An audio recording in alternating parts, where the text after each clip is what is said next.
ओम नमो भगवते वासुदेवाय।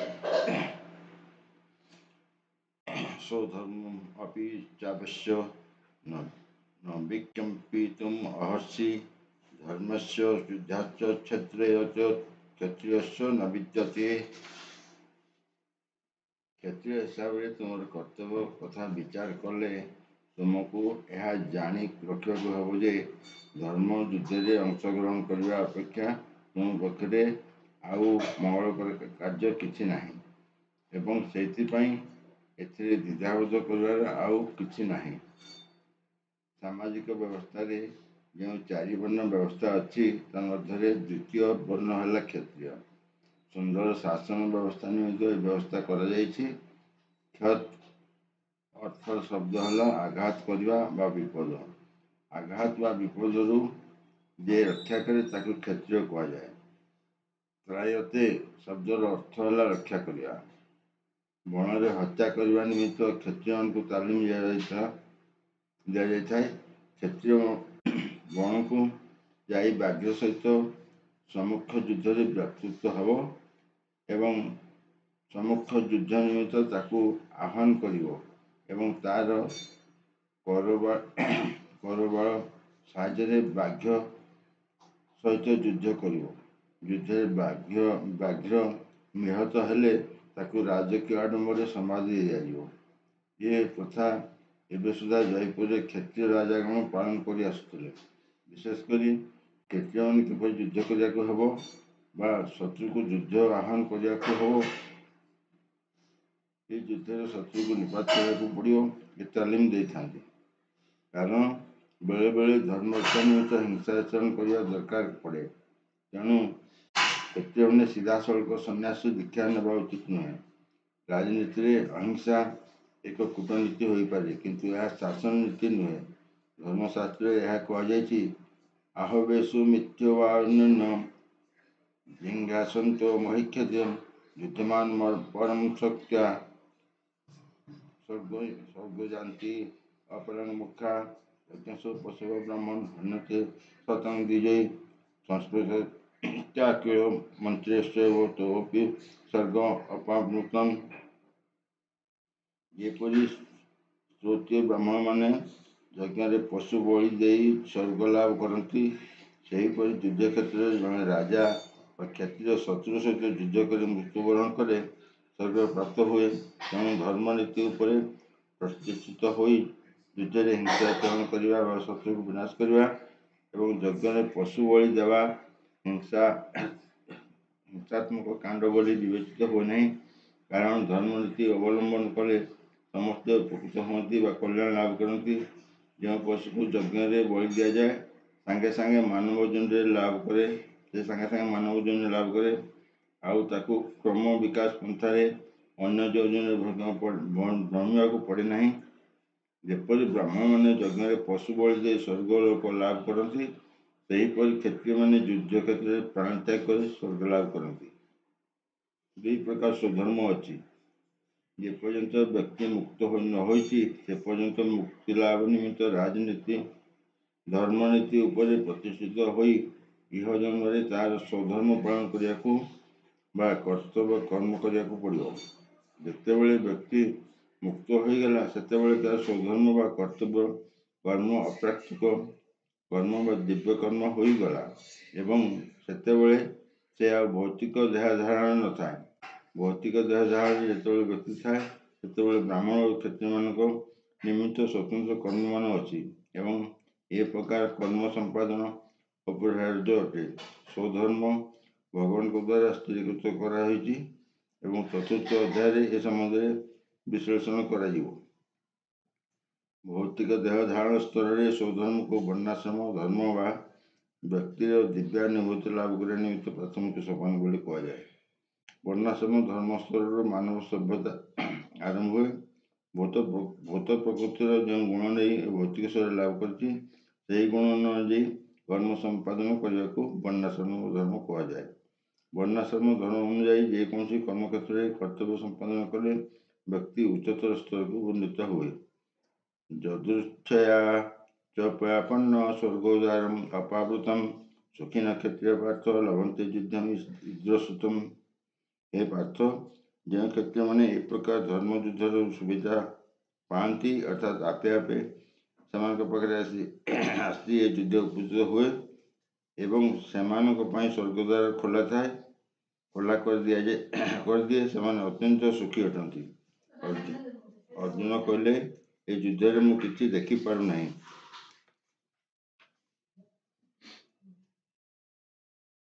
ନରକବାସ ହିଁ ହେବ, ଏହା ନିଶ୍ଚୟ ନରକବାସ ହିଁ ହେବ। ବର୍ତ୍ତମାନ ଏଠାରେ ଭଗବାନ ଶ୍ରୀକୃଷ୍ଣ ପରମ ଗୁରୁ ହିସାବରେ ଅର୍ଜୁନଙ୍କ ଏକ ପ୍ରକାର ମନୋବୃତ୍ତିକୁ ନିନ୍ଦା କରୁଛନ୍ତି। ଅର୍ଜୁନ ଯେ ଏ କଥା ଗୁଡ଼ିକ କହିଲେ ତାହା ତାଙ୍କର ଅଜ୍ଞତା ହିଁ ଅଟେ। ତାଙ୍କର କର୍ତ୍ତବ୍ୟ ସମ୍ପାଦନରେ ସେ ଅହିଂସା ଆଚରଣ କରିବାକୁ ଇଚ୍ଛା କଲେ। ଯୁଦ୍ଧ କ୍ଷେତ୍ରରେ ଉପସ୍ଥିତ ହୋଇ କ୍ଷତ୍ରିୟ ଅହିଂସା ଆଚରଣ କରିବ, ଏହା ଅତି ମୂର୍ଖାମି ଅଟେ। ଶ୍ରୀଲ ବ୍ୟାସଦେବଙ୍କ ପିତା ମହାମୁନି ପରାଶର ସ୍ମୃତିରେ କହିଛନ୍ତି, କ୍ଷତ୍ରିୟ ହିଁ ପ୍ରଜାରକ୍ଷନ୍ ଶସ୍ତ୍ର ପାଣି ପ୍ରଦଣ୍ଡୟନ୍ ନିର୍ଯତେ ପର ସନ୍ନ୍ୟାନେ କ୍ଷତି ଧର୍ମ ପାଳେତ୍। କ୍ଷତ୍ରିୟର ଧର୍ମ ହେଲା ସମସ୍ତ ପ୍ରକାର ଉପଦ୍ରବରୁ ଲୋକଙ୍କୁ ରକ୍ଷା କରିବା ଏବଂ ସେଇଥି ଯୋଗୁଁ ଶାନ୍ତି ଶୃଙ୍ଖଳା ନିମିତ୍ତ ଆବଶ୍ୟକ କ୍ଷେତ୍ରରେ ତାଙ୍କୁ ହିଂସାଚରଣ କରିବାକୁ ପଡ଼ିବ। ସେଥିପାଇଁ ତାକୁ ଶତ୍ରୁମାନଙ୍କର ସୈନ୍ୟ ସାମନ୍ତମାନଙ୍କୁ ଜଣିବାକୁ ପଡ଼ିବ ଏବଂ ଏହି ପ୍ରକାର ଧର୍ମନୀତିରେ ପ୍ରତିଷ୍ଠିତ ହୋଇ ସେ ଏହି ପୃଥିବୀକୁ ଶାସନ କରିବା ଉଚିତ। ସବୁ ଦିଗରୁ ବିଚାର କଲେ ଦେଖାଯିବ ଯେ ଅର୍ଜୁନଙ୍କ ପକ୍ଷରେ ଯୁଦ୍ଧରୁ ବିରହ ହେବାର କୌଣସି କାରଣ ନାହିଁ। ଯଦି ସେ ତାଙ୍କର ଶତ୍ରୁମାନଙ୍କ ଉପରେ ବିଜୟ ହାସଲ କରନ୍ତି ତାହେଲେ ରାଜଭୋଗ କରିବେ ଏବଂ ଯଦି ଯୁଦ୍ଧରେ ମୃତ୍ୟୁବରଣ କରନ୍ତି ତାହେଲେ ସେ ସ୍ୱର୍ଗ ପ୍ରାପ୍ତ ହେବେ। ଏଥିପାଇଁ ଦ୍ୱାର ଉନ୍ମୁକ୍ତ ହୋଇ ରହିଛି। ଯେକୌଣସି ଦିଗରୁ ବିଚାର କଲେ ବି ଯୁଦ୍ଧ ତାଙ୍କ ପକ୍ଷରେ କଲ୍ୟାଣକର। ଅଥ ଚେତ୍ ଇମ୍ ଧର୍ମ ସଂଗ୍ରାମ ନ କର୍ଷ୍ୟାସି ତତଃ ଧର୍ମ କୀର୍ତ୍ତି ହିତ୍ୱା ପାମ ଅବାବସ୍ୟସି।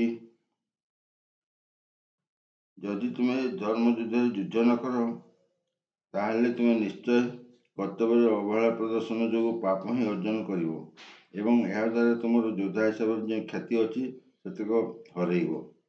ଅର୍ଜୁନ ଜଣେ ବିଶିଷ୍ଟ ଯୋଦ୍ଧା ଥିଲେ ଏବଂ ଶିବଙ୍କ ସମେତ ଅନେକ ବିଶିଷ୍ଟ ଦେବତାଙ୍କ ସହ ଯୁଦ୍ଧ କରି ଯଶ କୀର୍ତ୍ତି ହାସଲ କରିଛନ୍ତି। ଏକ ଶିକାରୀର ପୋଷାକ ଧାରଣ କରି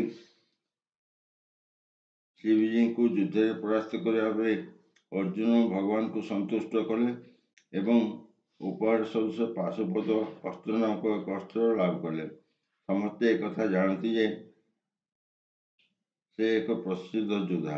ଏପରିକି ଦ୍ରୋଣାଚାର୍ଯ୍ୟ ତାଙ୍କୁ ବର ପ୍ରଦାନ କରିଛନ୍ତି ଏବଂ ତାଙ୍କୁ ଏକ ସ୍ୱତନ୍ତ୍ର ଅସ୍ତ୍ର ପ୍ରଦାନ କରିଛନ୍ତି ଯାହା ସାହାଯ୍ୟରେ ସେ ତାଙ୍କ ଗୁରୁଙ୍କୁ ମଧ୍ୟ ବଧ କରିପାରିବେ। ଏହିପରି ଭାବରେ ସେ ସ୍ୱର୍ଗର ରାଜା ଇନ୍ଦ୍ର, ଯିଏକି ତାଙ୍କର ପିତାଙ୍କ ସମେତ ଅନେକ ବିଶିଷ୍ଟ ଅଧିକାରୀଙ୍କଠାରୁ ଯୁଦ୍ଧ ବିଶାରଦ ପ୍ରମାଣପତ୍ର ମାନ ଲାଭ କରିଛନ୍ତି। କିନ୍ତୁ ସେ ଯଦି ବର୍ତ୍ତମାନ ଧର୍ମ ଯୁଦ୍ଧକୁ ତ୍ୟାଗ କରନ୍ତି ତାହେଲେ ଏତଦ୍ୱାରା ସେ ଯେ କେବଳ କ୍ଷତ୍ରିୟ ହିସାବରେ ନିଜର କର୍ତ୍ତବ୍ୟର ଅବହେଳା ପ୍ରଦର୍ଶନ କଲେ ତାହା ନୁହେଁ, ସେ ମଧ୍ୟ ତାଙ୍କର ଯଶ କୀର୍ତ୍ତି ସୁନାମ ହରାଇବେ ଏବଂ ଏହିପରି ଭାବରେ ନିଜକୁ ନରକକୁ ରାସ୍ତା ସଫା କରିଦେବେ।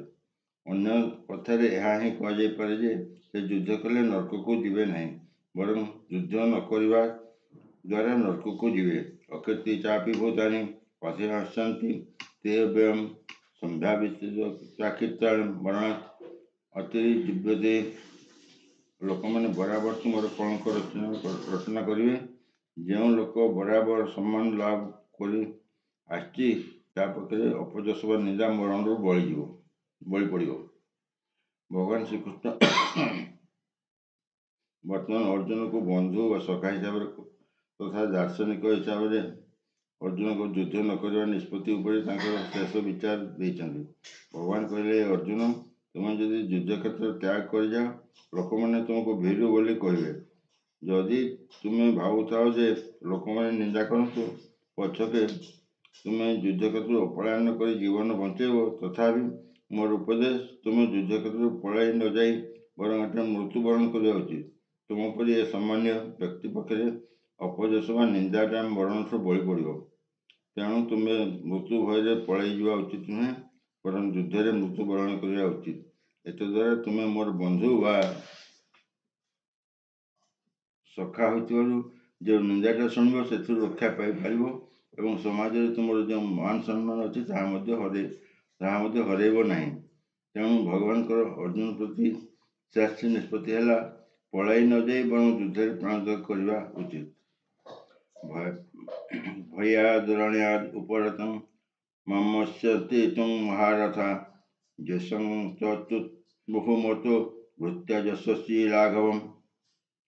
ଯେଉଁ ମହାରଥୀମାନେ ତୁମର ନାମ ଯଶ ସୁନାମ ଆଦି ଶ୍ରବଣ କରି ତୁମକୁ ଉଚ୍ଚ ଆସନ ଦେଇଛନ୍ତି ସେମାନେ ବର୍ତ୍ତମାନ ତୁମର ରଣକ୍ଷେତ୍ର ତ୍ୟାଗ କରିବେ ଭାବେ ଯେ ତୁମେ ଭୟରେ ଏପରି କରୁଛ ଏବଂ ସେମାନେ ତୁମକୁ ଭୀରୁ ବୋଲି ଭାବିବେ। ଭଗବାନ ଶ୍ରୀକୃଷ୍ଣ ଅର୍ଜୁନକୁ ତାଙ୍କର ବାଣୀ ଶୁଣାଇ କହିଲେ, କଦାପି ଏକଥା ଭାବ ନାହିଁ ଯେ ଅର୍ଜୁନ କର୍ଣ୍ଣ ଆଦି ବିଶିଷ୍ଟ ମହାରଥୀ ଆଚରଣ ତୁମର ସହାନୁଭୂତି ବା ଅନୁକମ୍ପା କଥା କଦାପି ଭାବେ ନାହିଁ। ସେମାନେ କଦାପି ଭାବେ ନାହିଁ ଯେ ତୁମେ ତୁମର ଭାଇ ଓ ପିତାମହ ଭୀଷ୍ମଙ୍କ ପ୍ରତି ସହାନୁଭୂତିଶୀଳ ଓ ଦୟାର୍ଦ୍ର ହୃଦୟ ହୋଇ ରଣକ୍ଷେତ୍ର ତ୍ୟାଗ କରିଛ। ସେମାନେ ନିଶ୍ଚୟ ଭାବେ ଯେ ତୁମର ଭୟ ଯୋଗୁଁ ଯୁଦ୍ଧକ୍ଷେତ୍ର ତ୍ୟାଗ କରିଛ। ଏହିପରି ଭାବରେ ତୁମର ଯେଉଁ ଉଚ୍ଚ ସୁନାମ ଅଛି ତାହାର ନିମ୍ନଗତି ବା ନରକରେ ହେବ। ଅବାଚ୍ୟ ବାଦଂଶ ବହୁନଂ ବଦିଷ୍ୟନ୍ତି ତବ ଅହିତା ନିନ୍ଦନ୍ତି ତତ୍ସମର୍ଥଂ ତତୋ ଦୁଃଖଂ ତରଂ କିମ୍।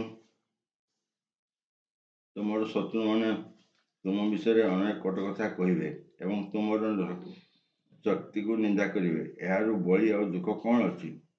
ଅର୍ଜୁନଙ୍କର ଅଯଥା ସହାନୁଭୂତି ଦେଖି ଭଗବାନ ଶ୍ରୀକୃଷ୍ଣ ପ୍ରଥମେ ବଡ଼ ଆଶ୍ଚର୍ଯ୍ୟ ହୋଇପଡ଼ିଲେ। ତାଙ୍କର ଏ ପ୍ରକାର ଅନୁକମ୍ପା ବା ସହାନୁଭୂତିକୁ ସେ ଅନ୍ୟାର୍ଯ୍ୟଙ୍କର ଗୁଣ ବୋଲି କହିଛନ୍ତି। ବର୍ତ୍ତମାନ ଅନେକ କଥା କହି ଅର୍ଜୁନଙ୍କ ତଥାକଥିତ ଦୟା ବା ସହାନୁଭୂତି ଯେ ଅଯଥା ଏହା ପ୍ରମାଣ କରୁଛନ୍ତି। ହତବା ପ୍ରାପ୍ସ୍ୟସି ସ୍ୱର୍ଗଂ ଜିତ୍ୱା ବା କ୍ଷୟଂ ମହିଂ ତସ୍ମାଦ୍ ଉଦ୍ଦିଷ୍ଟ କୌନ୍ତେୟ ଯୁଦ୍ଧାର୍ଥ କୃତନିଶ୍ଚୟ। ହେ କୁନ୍ତୀ ପୁତ୍ର, ଯଦି ତୁମେ ଯୁଦ୍ଧକ୍ଷେତ୍ରରେ ମୃତ୍ୟୁବରଣ କର ତାହେଲେ ସ୍ୱର୍ଗ ଲାଭ କରିବ, କିମ୍ବା ଯଦି ତୁମେ ବିଜୟ ହାସଲ କର ତାହେଲେ ଭୌତିକ ସାମ୍ରାଜ୍ୟ ଲାଭ କରିବ। ତେଣୁ ଉଠ ଏବଂ ଯୁଦ୍ଧ କରିବା ନିମିତ୍ତ କୃତନିଶ୍ଚୟ ହୁଅ। ଯଦିଓ ଅର୍ଜୁନ ସନ୍ଦିହାନ ଯେ ଯୁଦ୍ଧରେ ବିଜୟ ହାସଲ କରିବେ କି ନାହିଁ, ତଥାପି ତାଙ୍କୁ ଯୁଦ୍ଧ କରିବାକୁ ହେବ, କାହିଁକି ନା ସେ ଯଦି ଯୁଦ୍ଧରେ ମୃତ୍ୟୁବରଣ କରନ୍ତି ତାହେଲେ ସେ ସ୍ୱର୍ଗ ଲାଭ କରିବେ। ସୁଖେ ଦୁଃଖେ ସମେ କୃତ୍ୱା ଲୋଲାଭ୍ୟୋ ଜୟାଜୟୋ ଜିତୋ ଯୁଧାୟ ନବ ପାପଂ ଅବାପ୍ସ୍ୟନ୍ତି। ସୁଖ ଦୁଃଖ ଲାଭ କ୍ଷତି କିମ୍ବା ଜୟ ପରାଜୟ ଏସବୁ କିଛି ବିଚାର ନ କରି କେବଳ ଯୁଦ୍ଧାର୍ଥେ ଯୁଦ୍ଧ କର ଏବଂ ଏହିପରି ଯୁଦ୍ଧ କଲେ ତୁମେ କେବେ ହେଲେ ପାପ ଆଚରଣ କରିବ ନାହିଁ।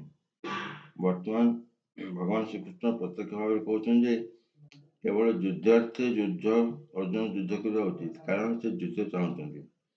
କୃଷ୍ଣ ଚେତନା ବିଧିରେ ବା କୃଷ୍ଣ କର୍ମରେ ସୁଖ ଦୁଃଖ ଲାଭ କ୍ଷତି କିମ୍ବା ଜୟ ପରାଜୟ ବିଚାର ନାହିଁ। ସବୁକିଛି କୃଷ୍ଣଙ୍କ ନିମିତ୍ତ କରାଯିବା ଉଚିତ। ଏହା ହେଉଛି ଦିବ୍ୟ ଚେତନା। ଏପରି ହେଲେ ଭୌତିକ ଜଗତରେ କର୍ମ କଲେ ସୁଦ୍ଧା କୌଣସି ପ୍ରତିକ୍ରିୟା ଭୋଗ କରିବାକୁ ପଡ଼ିବ ନାହିଁ। ସେ ନିଜର ଇନ୍ଦ୍ରିୟ ତୃପ୍ତି ପାଇଁ କର୍ମ କରେ। ସତ୍ୱଗୁଣରେ ହେଉ ବା ରଜଗୁଣରେ ହେଉ ଯାହା ହେଲେ ବି ପ୍ରତିକ୍ରିୟା ଅଛି, ଭଲ ବା ମନ୍ଦ ପ୍ରତିକ୍ରିୟା ଅଛି। କିନ୍ତୁ ଯେ କୃଷ୍ଣ ଚେତନାରେ ରହି କୃଷ୍ଣ ଚରଣର ବିନ୍ଦୁରେ ସମ୍ପୂର୍ଣ୍ଣ ରୂପେ ଆତ୍ମସମର୍ପଣ କରିଛି ତାହାର ଆଉ କୌଣସି କୃତଜ୍ଞତା ପ୍ରକାଶ କରିବାର ନାହିଁ।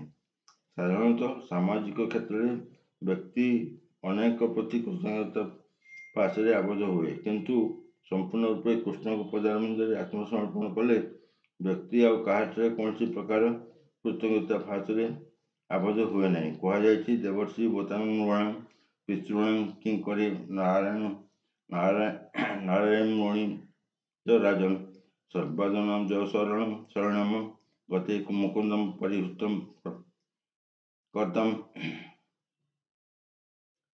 ଅର୍ଥାତ୍ ଯେଉଁ ବ୍ୟକ୍ତି ସମସ୍ତ ତ୍ୟାଗ କରି ସମ୍ପୂର୍ଣ୍ଣ ରୂପେ ମୁକୁନ୍ଦ ଅର୍ଥାତ୍ କୃଷ୍ଣଙ୍କ ଠାରେ ଆତ୍ମସମର୍ପଣ କରିଛି ସେ ଆଉ କାହାଠାରେ ଋଣୀ ନୁହେଁ କିମ୍ବା କାହାରି ପ୍ରତି କୃତଜ୍ଞତା ନୁହେଁ। ପରୋକ୍ଷ ଭାବରେ ଭଗବାନ ଶ୍ରୀକୃଷ୍ଣ ସେହି ଶ୍ଲୋକରେ ଅର୍ଜୁନକୁ ଏହି ସୂଚନା ଦେଇଛନ୍ତି ଏବଂ ପରବର୍ତ୍ତୀ ଶ୍ଲୋକରେ ଉଚ୍ଚ ଭାବରେ ବ୍ୟାଖ୍ୟା କରାଯିବ। ଏହା ପରବର୍ତ୍ତୀ ଶ୍ଲୋକମାନଙ୍କରେ ଭଲ ଭାବରେ ବ୍ୟାଖ୍ୟା କରାଯିବ। ଏ ସାଧ ବିତାଂ ସାକ୍ଷଂ ବୁଦ୍ଧି ଯୋଗ କ୍ଷମା ଶୁଣୁ ବୁଦ୍ଧିଯୁକ୍ତ ଦୟା ଜ୍ୱଳାତ କର୍ମବନ୍ଧୁ ପ୍ରହସ୍ୟାମି। ମୁଁ ଏପର୍ଯ୍ୟନ୍ତ ତୁମକୁ ସାକ୍ଷ୍ୟ ଦର୍ଶନ କଥା କହିଲି। ବର୍ତ୍ତମାନ ଯୋଗ ତଥ୍ୟ ଶୁଣ, ଯଦ୍ୱାରା ବ୍ୟକ୍ତି ଫଳର ଆଶା ନ ରଖି କର୍ମ କରେ। ହେ ପୃଥା ପୁତ୍ର, ତୁମେ ଯେତେବେଳେ ଏହି ବୁଦ୍ଧିର ବଶବର୍ତ୍ତୀ ହୋଇ କର୍ମ କରିବ, ସେତେବେଳେ ତୁମେ କର୍ମବନ୍ଧନରୁ ମୁକ୍ତ ହୋଇଯିବ।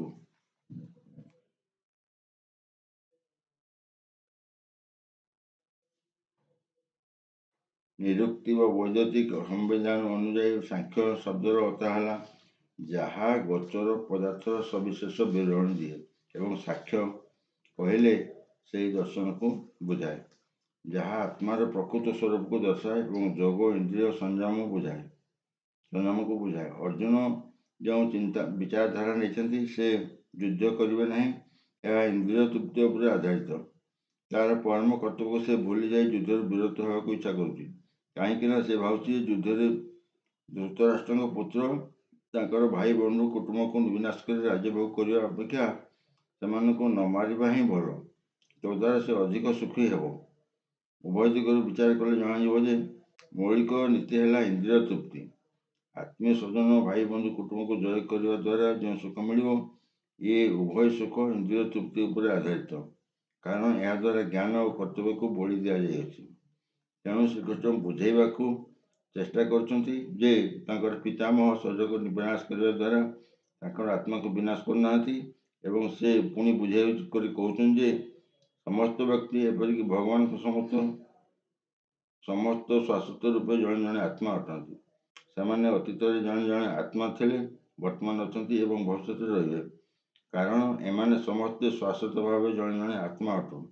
ଏବଂ କେବଳ ଆମ୍ଭେମାନେ ଏ ଶରୀର ପୋଷାକକୁ ବିଭିନ୍ନ ପ୍ରକାର ବଦଳାଇ ଚାଲିଛୁ, କିନ୍ତୁ ବାସ୍ତବରେ ଆମ୍ଭେମାନେ ଏ ଭୌତିକ ବନ୍ଧନ ଅର୍ଥାତ୍ ଏ ଭୌତିକ ଶରୀର ବନ୍ଧନରୁ ମୁକ୍ତ ହେଲା ପରେ ମଧ୍ୟ ଜଣେ ଜଣେ ସ୍ୱତନ୍ତ୍ର ଆତ୍ମା ଭାବରେ ରହିବା। ଆମର ଏ ସ୍ୱତନ୍ତ୍ରତାକୁ ଆମେ ବଜାୟ ରଖିବା। ଆତ୍ମା ଏବଂ ଶରୀର ସମ୍ବନ୍ଧରେ ଭଗବାନ ଶ୍ରୀକୃଷ୍ଣ ଏକ ବିଶ୍ଳେଷଣାତ୍ମକ ବିଚାର ଦେଇଛନ୍ତି। ବିଭିନ୍ନ ଦୃଷ୍ଟିକୋଣରୁ ଭଗବାନ ଶ୍ରୀକୃଷ୍ଣ ଆତ୍ମା ଓ ଶରୀର ସମ୍ବନ୍ଧରେ ଏ ଯେଉଁ ବିଚାର ଦେଲେ, ତାହା ଜ୍ଞାନ ପ୍ରଦାନ କଲେ।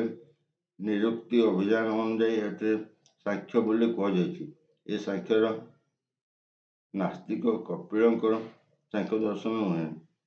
ନାସ୍ତିକ କପିଳ ତାଙ୍କର ସାଂଖ୍ୟ ଦର୍ଶନ ପ୍ରକାଶ କରିବା ବହୁତ ପୂର୍ବରୁ ଭଗବାନ ଶ୍ରୀକୃଷ୍ଣ ତାଙ୍କର କପିଳ ଅବତାରରେ ଶ୍ରୀମଦ୍ ଭାଗବତରେ ସାଂଖ୍ୟ ଦର୍ଶନ ତାଙ୍କ ମାତା ଦେବହୂତିଙ୍କ ସମ୍ବନ୍ଧରେ ପ୍ରକାଶ କରିଯାଇଛନ୍ତି।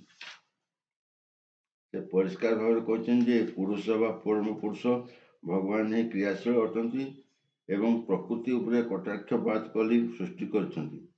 ଏହା ବେଦରେ ତଥା ଗୀତାରେ ମଧ୍ୟ ସ୍ୱୀକୃତ ହୋଇଛି। ବେଦରେ ଦିଆଯାଇଥିବା ବର୍ଣ୍ଣନାରୁ ଜଣାଯାଏ ଯେ ଭଗବାନ ପ୍ରକୃତି ଉପରେ କଟାକ୍ଷପାତ କରନ୍ତି ଏବଂ ତଦ୍ୱାରା ସେ ପ୍ରକୃତି ମଧ୍ୟରେ ଅଣୁ ଆତ୍ମାକୁ ଭରିଦେଇ ତାକୁ ଗର୍ଭବତୀ କରାନ୍ତି। ସେ ଏ ସମସ୍ତ ଜୀବାତ୍ମା ଭୌତିକ ଜଗତରେ ଇନ୍ଦ୍ରିୟ ତୃପ୍ତି ନିମିତ୍ତ କାର୍ଯ୍ୟ କରନ୍ତି ଏବଂ ମାୟା ଶକ୍ତି ଭାବରେ ସେମାନେ ନିଜକୁ ଭୋକ୍ତା ବା ଉପକାରୀ ବୋଲି ଭାବନ୍ତି। ଏ ପ୍ରକାର ମନୋବୃତ୍ତି ସେମାନଙ୍କୁ ଏହି ଅନ୍ତିମ ସ୍ତରକୁ ନେଇଯାଏ, ଯେଉଁଠାରେ ସେମାନେ ଭଗବାନଙ୍କ ସହ ଏକ ହେବାକୁ ଇଚ୍ଛା କରନ୍ତି। ଏହା ହେଉଛି ମାୟାର ଶେଷ ଜନ୍ତା ବା ଇନ୍ଦ୍ରିୟ ତୃପ୍ତି ଜନିତ ମାୟାର ଶେଷ ଜନ୍ତା ଏବଂ ଏମାନେ ଇନ୍ଦ୍ରିୟ ଜନିତ କାର୍ଯ୍ୟରେ ରତ ହୋଇ ଅନେକ ଜନ୍ମ ବିତାନ୍ତି। ଏହିପରି ବିତାଇଲା ପରେ କୌଣସି ଏକ ମହାତ୍ମା ବାସୁଦେବ ବା ଭଗବାନ ଶ୍ରୀକୃଷ୍ଣଙ୍କ ଶରଣାପନ୍ନ ହୁଏ, ତଦ୍ୱାରା ପରମ ସତ୍ୟ ଅନୁସନ୍ଧାନରୁ ଶେଷ କରେ। ଭଗବାନ ଶ୍ରୀକୃଷ୍ଣଙ୍କ ପାଦ ପଦ୍ମରେ ଆତ୍ମସମର୍ପଣ କରି ଅର୍ଜୁନ ତାଙ୍କୁ ଗୁରୁ ରୂପେ ଗ୍ରହଣ କରିଛନ୍ତି। ଶିଷ୍ୟ ତୋହମ୍ ସ୍ୱାଧୀମାଂ ତ୍ୱଂ ପ୍ରପନ୍ନ ଫଳସ୍ୱରୂପମ୍। କୃଷ୍ଣ ବର୍ତ୍ତମାନ ତାଙ୍କୁ ବୁଦ୍ଧିଯୋଗ ବା କର୍ମଯୋଗ ପଦ୍ଧତି କଥା କହିବେ, କିମ୍ବା ଅନ୍ୟ କଥାରେ ଭକ୍ତିଯୋଗ କଥା କହିବେ। ଭକ୍ତି ଯୋଗରେ ଭଗବାନ ଇନ୍ଦ୍ରିୟକୁ ତୃପ୍ତି ପ୍ରଦାନ କଲେ। ଏହି ବୁଦ୍ଧିଯୋଗ କଥା ଦଶମ ଅଧ୍ୟାୟରେ ଦଶମ ଶ୍ଲୋକରେ ପରିଷ୍କାର ଭାବରେ କୁହାଯାଇଛି। ଏହା ହେଉଛି ଭଗବାନଙ୍କ ସହ ପ୍ରତ୍ୟକ୍ଷ ସଂଯୋଗ ସ୍ଥାପନ। ପ୍ରତ୍ୟେକ ହୃଦୟରେ ଭଗବାନ ପରମାତ୍ମା ରୂପରେ ଅଛନ୍ତି। ସେହି ଭଗବାନଙ୍କ ସିଧାସଳଖ ସମ୍ବନ୍ଧ ସ୍ଥାପନ କରିବା ହେଉଛି ବୁଦ୍ଧି ଯୋଗ। କିନ୍ତୁ ଭଗବତ ସେବା ବ୍ୟତୀତ ଏକ ପ୍ରକାର ସମ୍ବନ୍ଧ କଦାପି ସ୍ଥାପନ କରାଯାଇ ପାରିବ ନାହିଁ। ତେଣୁ ସେ ଭଗବାନଙ୍କ ଦିବ୍ୟ ସେବାରେ ନିଯୁକ୍ତ ଅଛନ୍ତି, ଅର୍ଥାତ୍ କୃଷ୍ଣ ଚେତନାରେ ଅଛି। ସେହି ଭଗବାନଙ୍କ ସ୍ୱତନ୍ତ୍ର କୃପା ହେତୁ ଏ ବୁଦ୍ଧି ଯୋଗ ଲାଭ କରେ। ତେଣୁ ଭଗବାନ କହୁଛନ୍ତି, ଯେଉଁମାନେ ସର୍ବଦା ଦିବ୍ୟ ପ୍ରେମବଶତଃ ତାଙ୍କ ସେବାରେ ନିଯୁକ୍ତ ହୋଇଛନ୍ତି, ସେହିମାନଙ୍କୁ ହିଁ ଏ ଭକ୍ତି ଯୋଗ ବିଜ୍ଞାନ ପ୍ରଦାନ କରନ୍ତି। ଏହିପରି ଭାବରେ ଭକ୍ତ ଚିର ଆନନ୍ଦମୟ ଭଗବତ ଧାମରେ ଖୁବ୍ ସହଜରେ ଭଗବାନଙ୍କ ପାଖରେ ପହଞ୍ଚି ପାରିବ। ଏହିପରି ଭାବରେ ଏ ଶ୍ଲୋକରେ ଯେଉଁ ବୁଦ୍ଧି ଯୋଗ କଥା କୁହାଯାଇଛି, ତାହା ହେଉଛି ଭଗବତ ସେବା ବା ଭକ୍ତି ଯୋଗ। ଏବଂ ଏଠାରେ ଯେଉଁ ସାଂଖ୍ୟ କଥା କୁହାଯାଇଛି, ତାହା ନାସ୍ତିକବାଦୀ ଉପରେ କପିଳଙ୍କର ସାଂଖ୍ୟବାଦୀ ଯୋଗ ନୁହେଁ। ଏଠାରେ ବର୍ଣ୍ଣିତ ସାଂଖ୍ୟ ଯୋଗର ନାସ୍ତିକବାଦୀ କପିଳଙ୍କ ସାଂଖ୍ୟ ସହିତ କୌଣସି ସମ୍ପର୍କ ନାହିଁ। କେହି ଭୁଲରେ ଏହା ବୁଝିବା ଉଚିତ ନୁହେଁ। ସେ ସମୟରେ ନାସ୍ତିକବାଦୀ ସଂଜ୍ଞା ଯୋଗର କୌଣସି ପ୍ରଭାବ ନଥିଲା କିମ୍ବା ଭଗବାନ ଶ୍ରୀକୃଷ୍ଣ ନାସ୍ତିକବାଦୀ ସାଂଖ୍ୟ ଦର୍ଶନ କଥା କହିନାହାନ୍ତି। ପ୍ରକୃତ ସାଂଖ୍ୟ ଦର୍ଶନ ଭଗବାନ କପିଳଙ୍କ ଦ୍ୱାରା ଶ୍ରୀମଦ୍ ଭାଗବତମରେ ବର୍ଣ୍ଣନା କରାଯାଇଛି, କିନ୍ତୁ ଏପରିକି ସେ ସାଂଖ୍ୟ କଥା ଏଠାରେ କିଛି କୁହାଯାଇ ନାହିଁ। ଏଠାରେ ସାଂଖ୍ୟ କହିଲେ ଶରୀର ଏବଂ ଆତ୍ମା ସମ୍ବନ୍ଧୀୟ